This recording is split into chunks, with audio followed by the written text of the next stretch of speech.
은혜 받으실 말씀은 사사기 16장 26절에서 30절 말씀입니다. 삼손이 자기 손을 붙든 소년에게 이르되 나로 이 집을 버틴 기둥을 찾아서 그것을 의지하게 하라 하니라. 그 집에는 남녀가 가득하니 블레셋 모든 방백도 거기 있고 지붕에 있는 남녀도 3,000명 가량이라. 다 삼손의 재주 부리는 것을 보더라. 삼손이 여호와께 부르짖어 가로되 주 여호와여 구하옵나니 나를 생각하옵소서. 하나님이여 구하옵나니 이번만 나로 강하게 하사 블레셋 사람이 나의 두 눈을 뺀 원수를 단번에 갚게 하옵소서 하고 집을 버틴 두 가운데 기둥을 하나는 왼손으로 하나는 오른손으로 껴 의지하고 가로되 블레셋 사람과 함께 죽기를 원하노라 하고 힘을 다하여 몸을 굽히매 그 집이 곧 무너져 그 안에 있는 모든 방백과 온 백성에게 덮이니 삼손이 죽을 때의 죽인 자가 살았을 때의 죽인 자보다 더욱 많았더라. 아멘.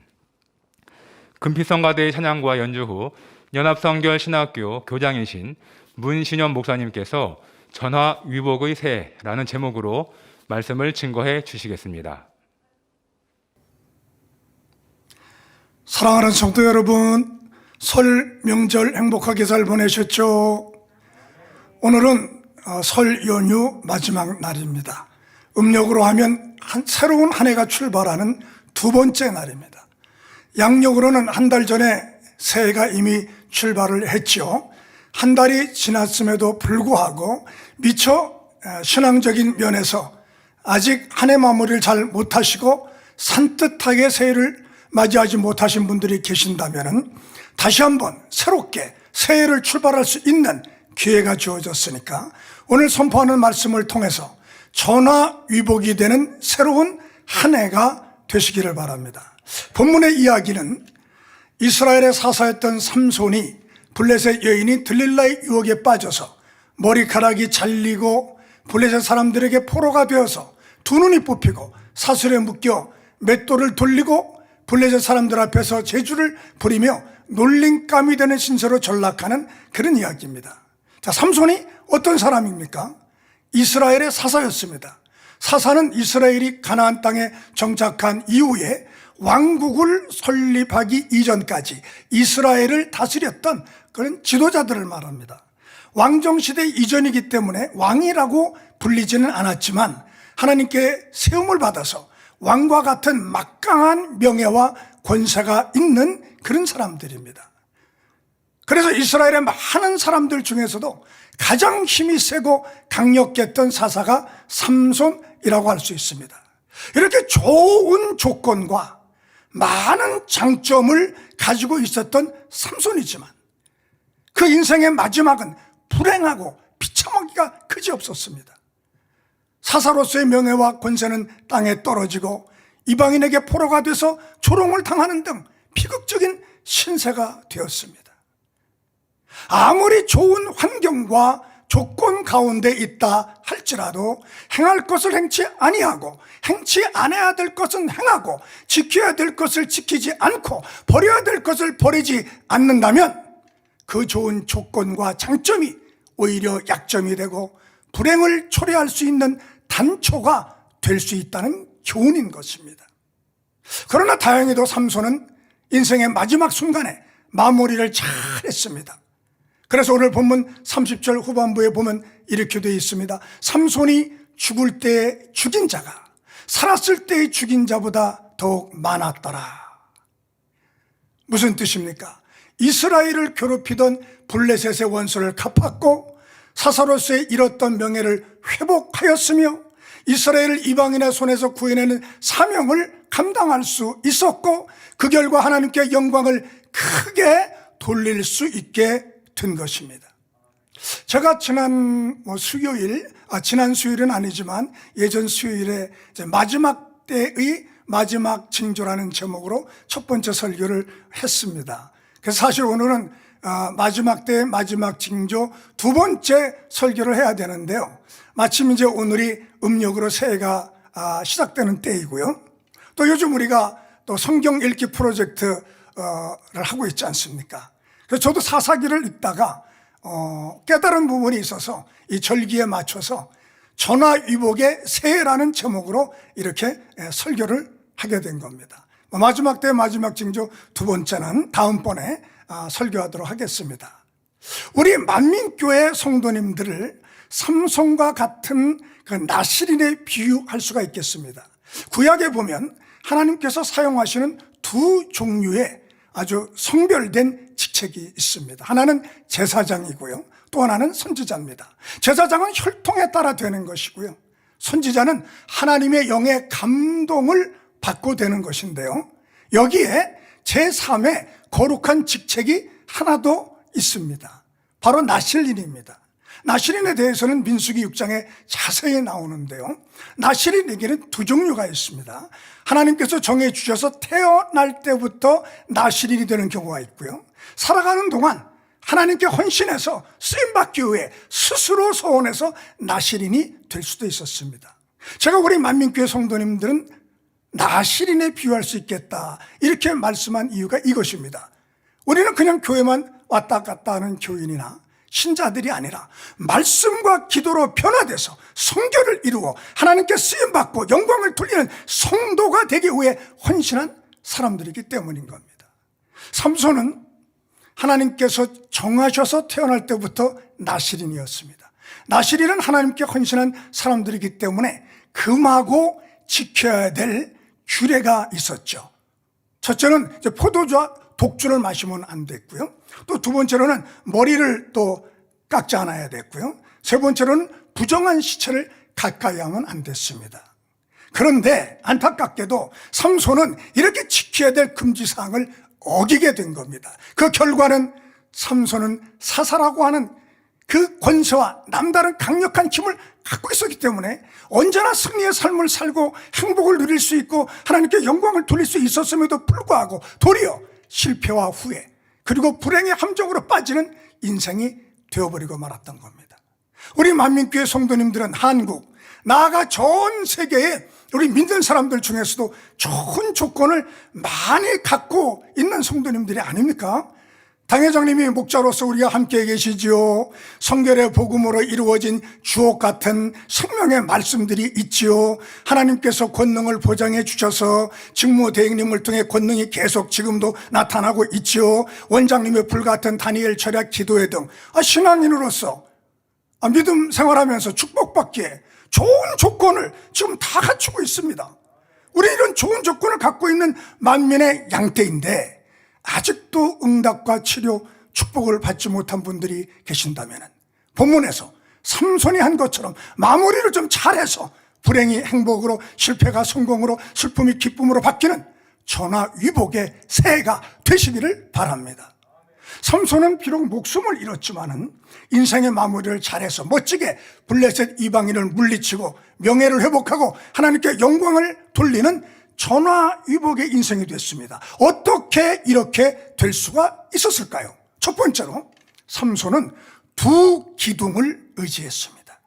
본문에 의지라는 말이 두 번 나오는데요, 26절에 보면은 삼손이 자기 손을 붙든 소년에게 이르되 나로 이 집을 버틴 기둥을 찾아서 그것을 의지하게 하라 하니라 했고요, 29절에는요 집을 버틴 두 가운데 기둥을 하나는 왼손으로 하나는 오른손으로 껴 의지하고 이렇게 말씀합니다. 26절에 의지하다라는 이 말은 기대다 이런 뜻입니다. 제가 NIV 영어 성경을 찾아보니까 lean against them 이렇게 되어 있더라고요. lean이란 말은 기대다라는 그런 뜻이죠. 또 29절에 의지하고는 껴안고 지탱하다 이런 뜻입니다. 그러니까 종합해 보면 삼손은 블레셋 사람들이 모여있는 이 다곤 신전을 무너뜨리기 위해서 두 기둥 사이에 기대어서 두 기둥을 양손으로 껴안듯이 붙잡고 힘을 쓰고 있었다는 겁니다.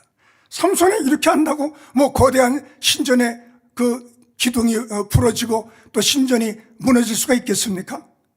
그래서 아마 본문에는 기록되어 있지 않지만은 제가 한번 생각을 해보니까요, 시중을 드는 그 소년이 투덜대면서 속으로 이렇게 말했을지도 모를 것 같아요. 아니, 눈도 안 보이고 힘도 못 쓰는 주제에 왜 기둥에 데려다 달라고 하고 기둥은 왜 의지하고 왜 붙잡고 저러지? 그러나 삼손은 아마 걱정 마라 소년아, 나는 비록 힘을 잃었으나 여호와 하나님의 능력을 의지하면 될 수 있단다. 이렇게 이제 대답하면서 두 기둥을 의지했을 것이라고 그렇게 상상해 봤습니다. 물론 다곤 신전이 무너진 것은 삼손의 힘만으로 된 것이 아니라 궁극적으로는 하나님의 능력으로 무너진 겁니다. 그러나 삼손은 하나님의 능력을 의지하면서도 자신도 최선을 다해서 힘을 쓰기 위해 신전을 바치고 있는 두 기둥을 의지하기 위해 몸을 기댄 겁니다. 왜 기대었을까요? 그래야 힘을 쓸 수 있기 때문이죠. 우리도 생활 속에서 쉽게 실험해 볼 수 있다고 생각을 합니다. 자, 무거운 물건을 들거나 아니면 그 무거운 물건 좀 이렇게 밀어내려고 할 때 그냥 이렇게 서서 하는 것보다도 만약 등 뒤에 벽이 있다면 거기에 기대가지고 그 벽을 의지해서 힘을 쓰면 훨씬 더 힘이 생겨서 수월하게 물건을 들거나 밀어낼 수 있지 않습니까? 참 이상하죠? 마치 그 벽이 살아있어서 거기서 힘이 나와서 우리를 도와주는 것 같아요. 이것을 과학적으로 말하면요, 작용, 반작용의 법칙이라 이렇게 말을 합니다. 내가 벽에다 대고 힘을 쓴 만큼의 힘이 벽에서 나오는 것이죠. 내가 벽에 기대어 힘을 쓰는 것을 작용이라고 표현하고요, 내가 벽에 힘을 쓴 것과 반대 방향으로 벽에서 나오는 힘을 반작용이라 이렇게 표현하는 겁니다. 더 자세하게 설명해 드리면 좋겠지만은 지금은 과학 시간이 아니니까요. 이 정도로 예를 들어 설명하고요. 어쨌든 삼손은 두 기둥을 의지해서 힘을 쓰게 되었고 여기에 하나님의 능력이 더해져서 거대한 블레셋의 다곤 신전을 무너뜨릴 수 있었던 겁니다. 그러므로 새해에는 우리들도 이 두 기둥을 의지해야 되겠습니다. 기둥은 무엇입니까? 집을 떠받치고 있는 아주 중요한 절대적 필요한 건축 구조물입니다. 기둥이 무너지면 집에 서 있을 수가 없고요, 무너질 수밖에 없습니다. 저는 그래서 신앙생활을 하면서 우리가 의지해야 될 신앙의 두 기둥은 무엇일까를 생각해 보았습니다. 여러 가지가 있겠지만 성결의 복음과 권능, 즉 말씀과 권능, 이 두 가지가 기독교 신앙을 참 신앙으로 받쳐주는 두 기둥이라고 생각을 합니다. 기독교 신앙에서 말씀과 권능 두 기둥을 빼버리면, 그게 무너지면 기독교 신앙도 무너질 것이기 때문이죠. 마치 기둥이 무너지면 집도 폭삭 무너지듯이 말입니다. 그러므로 새해에는 더욱 말씀과 권능을 의지하시고 말씀과 권능에 기대어 살아가시길 바랍니다. 내 삶이 나를 힘들게 만들지라도, 내 삶이 아무리 나를 괴롭게 하고 고단하게 만들지라도 말씀과 권능의 두 기둥을 의지하고 기대어 살면 내가 가지고 있는 이상의 힘이 나게 되어 있습니다. 내가 가지고 있는 이상의 지혜를 받을 수도 있습니다. 내가 꿈꾸는 것 이상의 희망이 생깁니다. 내가 바라는 것 이상의 축복이 옵니다. 내가 소망하는 것 이상의 치료와 응답을 받을 수가 있습니다. 누가복음 5장에 보면 밤이 맞도록 물고기 한 마리 잡지 못한 베드로가 예수님의 말씀을 듣고 또 그 들은 말씀을 의지해서 그물을 던졌더니 그물이 찢어지도록 많은 물고기가 잡혔습니다. 누가복음 5장 5절에 시몬이 대답하여 가로되 선생이여 우리들이 밤이 맞도록 수고를 하였으되 얻은 것이 없지만은 말씀에 의지하여 내가 그물을 내리리이다, 이렇게 했습니다. 마태복음 14장에서는요 캄캄한 밤에 무리를 걸어오시는 우리 예수님을 보고서 제자들이 뭐라고 얘기합니까? 유령이다, 무서워하고 있습니다. 그런데 베드로는 만일 주시어든 나를 명하사 무리로 오라 하소서, 이렇게 부탁을 드립니다. 예수님이 오라 말씀하셨죠. 베드로는 예수님의 이 오라 하시는 말씀을 의지해서 물 위로 뛰어내려 무리를 걸을 수 있었습니다. 그러나 다른 제자들은 같은 장소에서 같은 시간에 같은 예수님으로부터 오라고 하는 같은 말씀을 듣기는 들었으나 그 말씀을 의지하지 않고 그 말씀을 붙잡지 않으니 무리를 걸을 수가 없었던 겁니다. 다윗 왕 다음으로 이스라엘을 강성하게 잘 치리했다고 하는 왕을 저는 아사 왕이라고 생각을 합니다. 그런데요, 역대하 14장에 보니까 구스라고 하는 나라가 쳐들어옵니다. 아사 왕의 군대는 58만 명이라고 기록되어 있는데 구스 나라의 군대는 100만 명 이상이라고 되어 있습니다. 군사의 숫자가 절반 정도밖에 안 되니까 마음이 급해진 아사왕이 이렇게 기도합니다. 역대하 14장 11절에요. 여호와여, 강한 자와 약한 자 사이에는 주밖에 도와줄 이가 없사오니 우리 하나님 여호와여, 우리를 도우소서. 우리가 주를 의지하오며 주의 이름을 의탁하옵고 이 많은 무리를 치러 왔나이다. 원컨대 사람으로 주를 이기지 못하게 하옵소서. 기도합니다. 하나님을 의지하고 하나님의 이름을 의지한 것입니다. 이렇게 했더니 영적인 작용, 반작용의 법칙이 나타나서 12절에 여호와께서 구주 사람을 아사와 유다 사람 앞에서 쳐서 패하게 하시니 구주 사람이 도망한지라 라고 기록된 것처럼 사람이 가지고 있는 것 이상의 힘과 능력이 하나님께로부터 주어져서 적을 물리치고 승리한 것입니다. 그런데 역대하 16장에 보면 좀 안타까운 장면이 또 기록되어 있습니다. 같은 아사왕이 하나님을 의지하지 않는 장면이죠. 발에 병이 들었습니다. 그런데 하나님을 의지하지 않고 세상을 의지합니다. 결국 어떻게 됐을까요? 12절 13절에 보니까 아사가 왕이 된 지 39년에 발에 병이 들어 중하나 여호와께 구하지 아니하고 의원들에게 구하였더라. 아사가 위에 있은 지 41년에 죽었더라 라고 되어 있습니다. 죽은 것입니다. 삼손이 두 기둥에 기대어 두 기둥을 의지하니 작용 반작용의 법칙에 의해서 더 큰 힘이 발휘돼서 거대한 신전도 무너뜨릴 수가 있었던 것처럼 우리가 하나님의 말씀을 의지하고 하나님의 권능을 의지하면 영적인 작용 반작용의 법칙에 의해서 하나님의 말씀에서 더 큰 능력이 나타나고 권능도 더 크게 나타나서 베드로가 많은 물고기를 잡을 수가 있었던 것처럼 사업도 번창하게 되고 형통하고 아사왕의 열세에 있었던 전쟁에서 승리할 수가 있었던 것처럼 승리할 수 있게 되는 것입니다.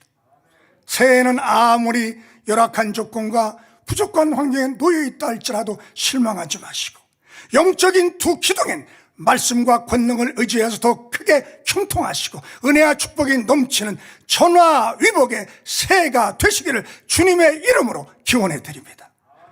두 번째로 삼손은 하나님의 능력으로 충만하기 위해서 부르짖었습니다.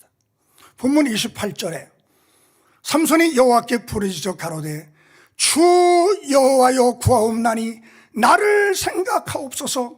하나님이여 구하옵나니 이번만 나로 강하게 하사 블레셋 사람이 나의 두 눈을 뺀 원수를 단번에 갖게 하옵소서.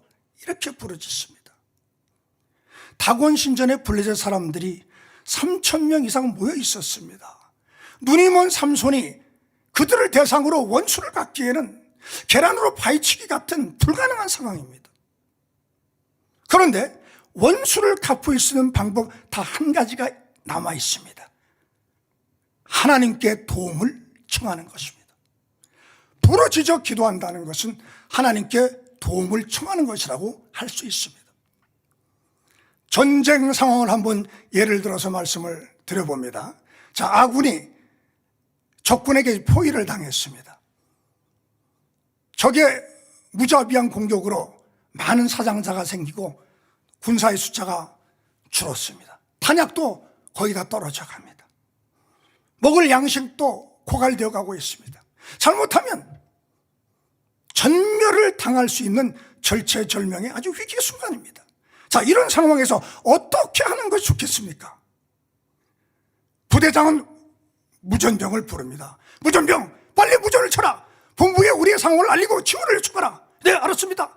무전병이 무전을 칩니다. 여기는 비둘기, 여기는 비둘기, 독수리 나오라, 독수리 나오라. 그러면 저쪽 후방의 본부에서 무전을 받습니다. 여기는 독수리, 여기는 독수리다. 비둘기 말하라. 여기는 비둘기, 지금 아군은 적군에게 포위당했다. 지원병이 필요하다. 알았다, 오바. 요즘 군대는 무전 체계 내지는 정보 수집 체계가 이제 많이 바뀌어가지고 제가 한 것처럼 이렇게 하지는 않겠지만 옛날 군대는 이런 식으로 무전을 쳤습니다. 그러면 무전을 받은 본부에서는 대포로 포격도 가해주고 비행기로 적군을 폭격해주기도 하고 구원병을 급파하기도 해서 아군이 포위망을 뚫고 무사히 빠져나올 수 있도록 도와주고 또 아니면 역공을 가해서 전투를 승리로 이끌기도 합니다. 기도를 왜 하필 전쟁에 비유해서 설명하십니까? 이렇게 생각하는 분도 계실 수 있겠지만은요. 기도는 하나님께 구원병을 보내달라고 무전을 치는 것과 같습니다. 다니엘서 10장을 보면 잘 설명해주고 있지 않습니까? 다니엘이 바빌론의 포로로 잡혀온 이스라엘의 회복을 위해서 기도를 드립니다. 닷새, 엿새, 열흘 계속 기도를 드리는데 21일 만에 응답을 받았습니다. 그래서 다니엘서 10장 12절에 응답을 가지고 온 가브리엘 천사장이 이렇게 말을 합니다. 내가 깨달으려 하여 내 하나님 앞에 스스로 겸비하게 하기로 결심하던 첫날부터 내 말이 응답받았으므로 내가 네 말로 말미암아 왔느니라. 자, 그렇다면 하나님의 응답을 받은 21일째 되는 날과 하나님께서 응답하신 첫날과는 20여일의 공백이 있습니다. 과연 이 20일의 공백 기간에는 무슨 일이 있었던 것일까요? 다니엘서 10장 13절에 보니까 바사국군이 21일 동안 나를 막았으므로 내가 거기 바사국 왕들과 함께 머물러 있더니 군장 중 하나 미가엘이 와서 나를 도와주므로 라고 말씀합니다. 악한 영들이 응답을 가져오는 천사를 막았고 천사장 미가엘의 도움을 받아서 마귀를 물리치고 응답을 가지고 왔다는 설명입니다. 자, 다니엘은 지상에서 왕궁이나 집에서 했겠죠. 평안하게 기도하고 있었지만은 20일 동안 하늘에서는 영적인 전쟁이 벌어지고 있었던 겁니다. 우리가 살고 있는 이 육의 세상 평안하니까 전쟁이라는 감각이 지금 없으니까 그렇지, 사실 지금 천상은 조용한 것이 아닙니다. 인간 경작이 계속되는 동안 공중의 영의 세계에서는 계속 전쟁 중입니다. 영화 안에 열려서 보면 당 회장님이 설명해 주셨죠. 미가엘 천사장은 군대 장관답게 머리에는 투구를 쓰고 있고요, 허리에 벨트에는 가지각색 영적 무기가 가득하다고 말씀해 주셨습니다. 지금 이 시간도 우리는 설 명절 연휴를 보내며 평안하지만은 영의 공간에서는 싸움과 전쟁이 계속되고 있는 겁니다. 예를 들어 지금 우리가 살고 있는 이 육의 세상에 전쟁이 일어났다고 생각해 보겠습니다. 진짜 전쟁이 일어난 게 아니라 예를 들어서 좀 말씀드리는 거예요. 자, 그래서 아들이 전쟁터에 나갔다면 여러분 얼마나 기도를 많이 하시겠습니까? 아들 지켜달라고 밤이 새도록 기도하지 않겠습니까? 자녀들이 평안하게 학교 다니고 직장 다니고 있으니까 자녀들을 위한 기도를 많이 안 하는 것이죠. 그러나 영적으로 생각하면 전쟁터에 나가 있는 겁니다. 자, 남편이 전쟁터에 나갔다면 어떻게 하실래요? 얼마나 눈물로 또 지켜달라고 기도를 많이 하시겠습니까? 근데 남편이 별일 없이 직장 다니고 돈 많이 벌어다 주니까 별로 걱정 안 하고 크게 생각 안 하고 남편이 기도를 많이 안 하는 것이죠. 그러나 영적으로 생각하면 남편도 지금 전쟁터에 나가 있는 겁니다.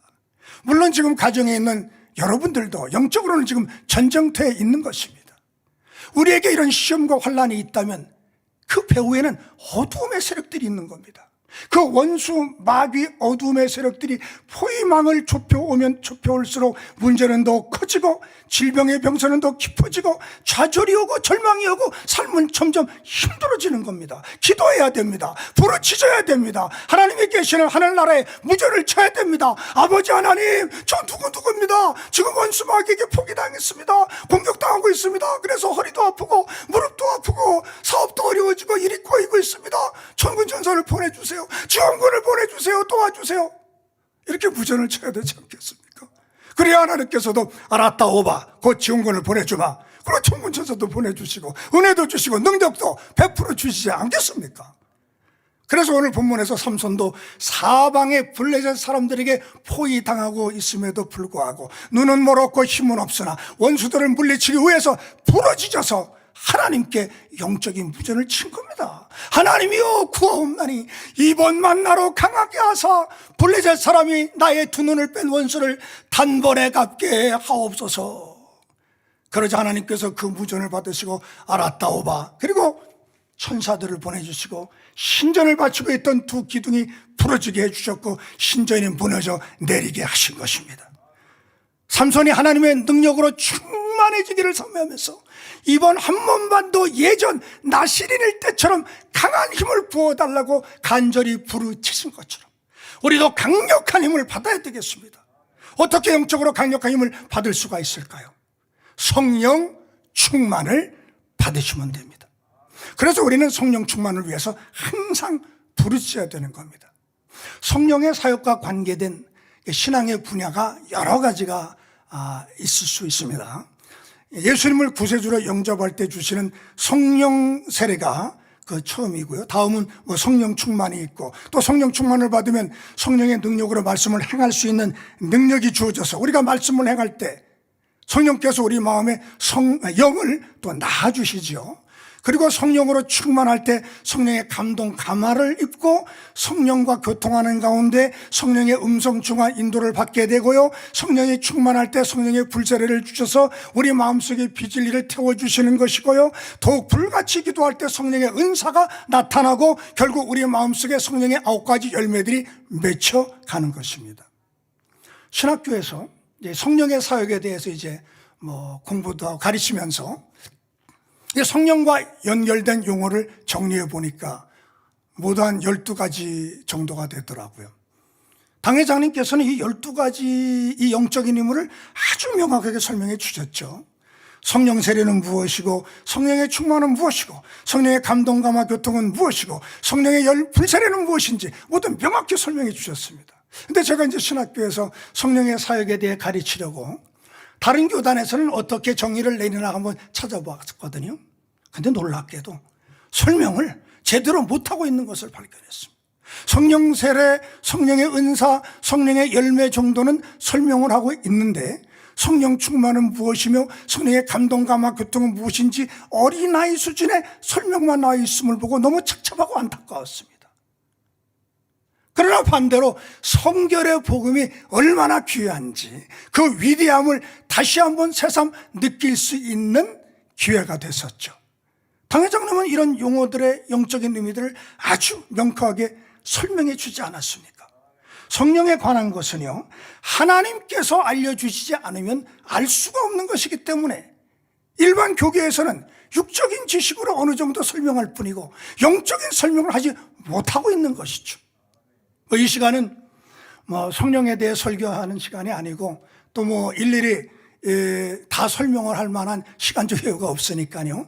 여러분들이 당회장님이 가르쳐주신 성령의 사역에 관한 12가지 정도의 용어들을 성령 세례, 성령 충만, 성령으로 영을 낳는 거, 성령의 감동 감화 교통, 성령의 불세례, 그 외 다른 것들 다 찾아보시고 양식을 삼으시면 좋겠습니다. 저는 이 시간에 단지 성령의 사역이 우리가 신앙생활을 할 때 시간적으로 어떤 순서로 나타나는가를 말씀드리고자 하는 거예요.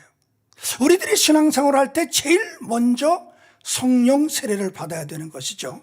성령 세례를 받아야 신앙이 비로소 출발하는 겁니다. 성령 받는 신앙, 구원받은 신앙, 즉 이것이 믿음의 1단계 신앙이 되는 것 아닙니까? 그리고 성령의 사역과 신앙생활과의 관계에서 맨 마지막에 오는 것이 성령의 열매를 맺는 일입니다. 그리고 맨 처음 성령 세례와 맨 나중 성령의 열매 사이에 오는 것이 성령의 충만입니다. 그러니까 성령 충만해야 능력을 받아 힘이 생겨서 성령의 불세례도 받을 수 있고 성령으로 영을 낳아갈 수도 있고 성령의 감화 감동 교통 음성 주관 인도 등을 받을 수가 있고 성령의 열매도 나타낼 수 있는 것이죠. 그러니까 성령 충만이 그 중앙에 있다고 볼 수가 있어요. 그래서 우리는 성령 충만을 받기 위해서 항상 부르짖어 기도해야 되는 겁니다. 삼손이 하나님의 능력으로 충만하게 구해서 막 부르짖어서 전화위복의 인생을 새롭게 만들어낼 수 있었던 것처럼 우리도 새해에는 항상 성령 충만을 받기 위해 부르짖어서 전화위복의 새해가 되시기를 주님의 이름으로 기원해 드립니다. 자, 셋째로 본문에서 보니까 삼손은 힘을 다해서 죽었습니다. 힘을 다해 죽었다고요? 네, 죽었습니다. 살아야 되지 왜 죽은 게 그렇게 중요합니까? 그러나 오늘 본문에 보면 죽었다고 그랬습니다. 본문 30절에 가로되 블레셋 사람과 함께 죽기를 원하노라 하고 힘을 다하여 몸을 굽히매 그 집이 곧 무너져 그 안에 있는 모든 방백과 온 백성에게 덮이니 라고 했습니다. 삼손이 죽기를 원하노라 하고 힘을 다하여 몸을 굽히니 신전이 무너져 버렸지만 삼손도 함께 죽었죠. 한마디로 삼손은 힘을 다해 죽은 겁니다. 살려고 하지 않았습니다. 만약 삼손이 이 상황에서 살고자 했다면 서로 살지도 못했을 뿐더러 신전을 무너뜨려 원수를 갚지도 더군다나 못했을 겁니다.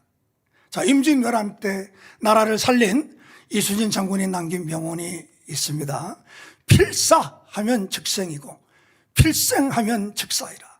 죽고자 하면 살 것이요 살고자 하면 죽을 것이라. 이런 정신으로 적군을 물리치고 나라를 위기에서 구해낸 거죠. 전화위복의 새해가 되기 위해서 우리도 새해에는 힘을 다해 죽어야 되겠습니다. 예수님께서 누가복음 9장 23절에 또 무리에게 이르시되 아무든지 나를 따라오려거든 자기를 부인하고 날마다 제 십자가를 지고 나를 좇을 것이니라고 말씀하셨습니다. 예수님을 따르려면 십자가에서 자기를 죽이든 날마다 자기를 부인해야 된다고 말씀한 것입니다. 예수님을 온전히 닮아갔던 사도 바울은 고린도전서 15장 31절에서 형제들아 내가 그리스도 예수 우리 주 안에서 가진 바 너에게 대한 나의 자랑을 두고 단언하노니 나는 날마다 죽노라 라고 고백했습니다. 우리들도 새해에는 힘을 다해 나를 죽여야 되겠습니다. 나를 죽이면 성결한 사람이 되는 겁니다. 남을 죽이면 살인자가 되는 것이죠. 억울한 일이 있어도 참고 이해해주고 웃어주는 것은 나를 죽이는 겁니다. 자랑하지 아니하고 교만하지 아니하고 자기의 유익을 구하지 않고 속내지 않는다는 것은 나를 죽이는 것입니다. 성결한 사람이 되는 것입니다. 그러나 미워하고 시기하고 이해하지 못하며 따지며 이유를 대고 핑계를 대고 다투고 허물하지 못하는 것은 남을 죽이는 겁니다. 살인자가 되는 겁니다. 요한일서 3장 15절에 그 형제를 미워하는 자마다 살인하는 자니 라고 말씀하지 않았습니까? 나를 죽인다는 것은 내 마음 안에 남아있는 비진리 또 내 생활 속이나 인간관계 속에서 나타난 이 비진리들을 발견해서 빼어버리는 것을 말합니다. 아직도 여러분 응답을 받지 못했습니까? 아직도 축복을 받지 못했다고요? 치료를 받지 못했습니까? 아직도 행복하지 않다고요? 아직 기쁨이 없다고 생각하십니까? 아직 내가 죽지 않았기 때문입니다. 아직 내가 살아있기 때문입니다. 내 안에 비진리가 육의 속성이 죽지 않고 살아있기 때문인 것입니다. 나를 죽이면 죽인 만큼 변화된 성결한 사람이 될 수 있습니다. 중세의 성자라고 불리는 어거스틴이라는 분이 있습니다. 물론 이분이 처음부터 성자는 아니었어요. 젊었을 때는 홀로머니 모니카라고 세계 3대 훌륭한 어머니 중에 한 명이라고 이런 말을 하지 않습니까? 그런 분이 이제 모니카라고 하는 분인데 기도를 많이 하고 신앙생활을 잘했죠. 근데 그 밑에서 자라면서 불효를 많이 저질렀어요. 기도를 많이 하는 모니카와는 달리 이방 종교를 어거스틴은 막 믿었고요. 자신보다 나이가 많은 돈 많은 과부와 살면서 세상을 즐기는 타락한 삶을 살았죠. 그러나 눈물로 아들을 위해 기도했던 어머니의 기도 독택에 회심하게 됩니다. 하나님을 만나 타락한 삶을 정리하고 이제 완전히 변화돼서 이제 새 사람이 되었습니다. 완전히 변화된 어느 날이었어요. 골똘히 뭔가 이제 생각하면서 어느 길을 집에 가는 그 길을 걸어가는데 자신도 모르게 변화되기 이전에 자주 갔던 그 술집이 늘어져 있는 그 홍등가 그 길로 이게 들어서게 됐다고 해요. 근데 어떤 술집 앞을 지나가려고 하는데 아주 짙게 화장한 술집 여자가 막 나와가지고 반가워가지고 어거스틴 앞을 가로막으면서 말을 하는 거예요. 어거스틴 씨, 어거스틴 씨 아니세요? 오랜만이네요. 너무 반가워요. 근데 왜 그동안 뜸하셨어요? 그러나 어거스틴은 아무 말 없이 술집 여자를 밀치고 가던 길을 계속합니다. 그 술집 여자는 우아하다는 듯이 다시 쫓아와서 어거스틴에게 말을 합니다. 아니 어거스틴 씨, 왜 그러세요? 저예요, 저를 모르세요? 이 말에 어거스틴은 이렇게 대답하고 갈 길을 재촉해서 갔다고 합니다. 너는 너지만 나는 더 이상 내가 아니다. 술집 여자는 멍하니 어거스틴의 뒷모습을 바라보면서 고개를 갸웃대면서 중얼거렸다고 합니다. 너는 너지만 나는 더 이상 내가 아니다? 그게 뭔 소리야? 여러분은 아시겠죠? 온전히 내가 죽으면 새롭게 변화된 내가 됩니다. 우리도 새해에는 피진리로 가득 찼던 나로 살아서는 안 되겠습니다. 더 이상 이전의 내가 아닌 새롭게 변화된 내가 되어야 되겠습니다. 삼손이 나시린의 본분을 잊어버리고 여인의 유혹에 빠져 술을 입에 대고 세상을 버텼다가 블레셋 사람에게 잡혀 포로가 되어 두 눈이 뽑히고 조롱을 당하고 노예가 되어 당나귀 같은 짐승들이 돌리는 연자맷들을 돌리고 있을 때 얼마나 처절하게 하나님 앞에 회개를 했겠습니까?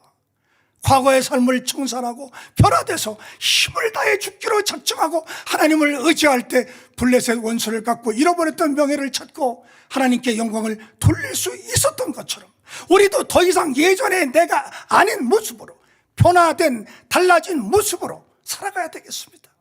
기도를 안 하던 내가 기도하는 사람으로 좀 달라져야 되겠고요.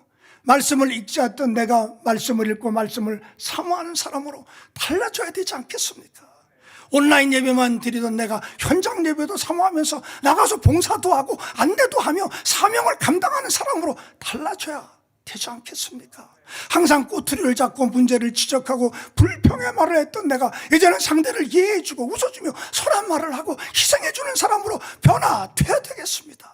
그래서 주변 사람들로부터 저분 달라졌네, 더 이상 예전의 그분이 아니야, 완전히 달라졌어, 이런 말을 들어야 되겠습니다. 이렇게 될 때 지난 2021년과는 다른 전화위복의 2022년도가 될 것입니다. 이제 결론의 말씀을 드립니다. 4명의 그리스도인들이 어느 먼 길을 같이 가게 됐다고 합니다. 목적지가 있는데 가다 강도 건너고 광야도 건너고 고생하면서 이제 거의 목적지 다 와가는 그런 지점입니다.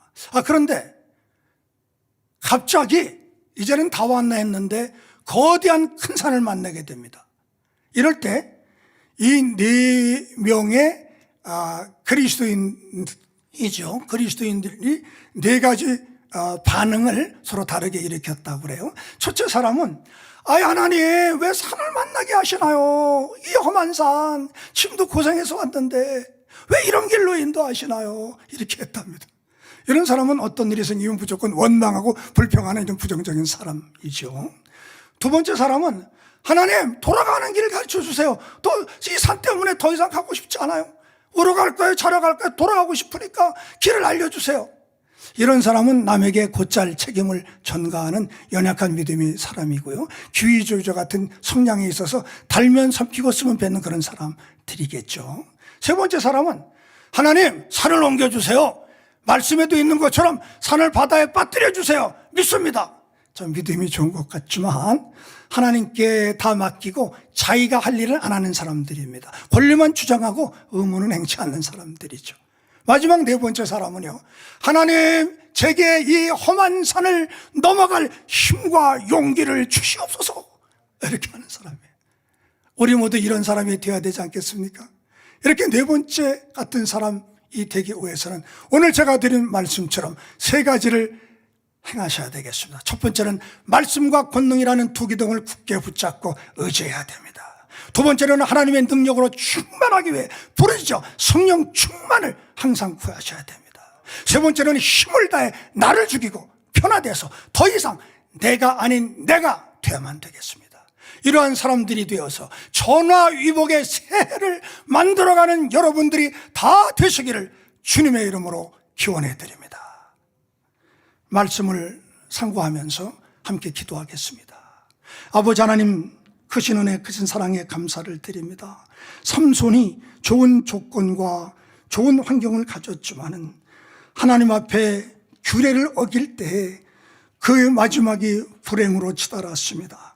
그러나 마지막 이처럼 깨닫고 하나님의 거룩한 말씀 그리고 본능을 의지하는 그런 믿음으로 승리할 수 있었고, 또 성령의 충만을 구할 수 있는 것처럼 하나님의 능력을 구했고, 그리고 나의 안에 있는 모든 것을 철저히 회개하는 것처럼 우리도 이러한 삶을 살아서 2022년도 또 한 번 주신 새해에는 전화위복이 되는 축복의 새해가 되게 역사하여 주옵소서. 예수 그리스도의 이름으로 기도하옵나이다. 아멘.